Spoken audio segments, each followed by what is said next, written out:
Well, we all have things when we're kids that we either heard or watched or read, and they just stick with you. Sometimes you can't even justify it.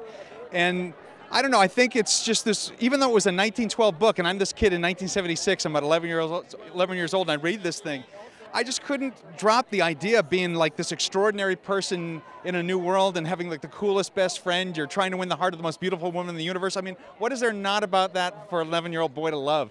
And I just think it was such a realized world in the book that I couldn't stop thinking about it. I always wanted to see it on the screen growing up. I always wanted to buy a ticket and just go see it.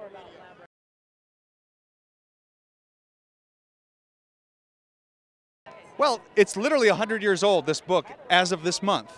And it's inspired Superman, Flash Gordon, Star Wars, Avatar, so many other things. Nobody's ever stolen from it. Nobody's ever actually done the story. But you can just feel its influence. It's like everybody listened to the Beatles and got influenced, but nobody's heard the source music. And so I think that's the thing as a fan. I've spent my whole life going, it still needs to be done. It still needs to be put on the screen.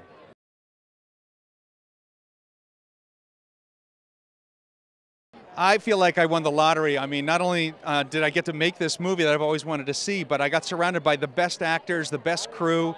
I was just surrounded by such professionalism, such talent. And frankly, I'm kind of spoiled. I'm used to that at Pixar, you know. They had this joke on set. They go, what's it like to work with real people? And I go, I've been working with real people my whole life. It's just I get to be kind of outdoors now and doing it. So we became a family, and we would love to do it again.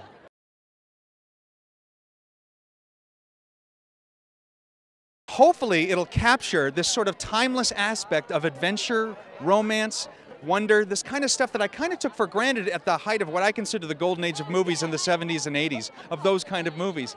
And if we've done it right, you'll get to know what it felt like to see that stuff.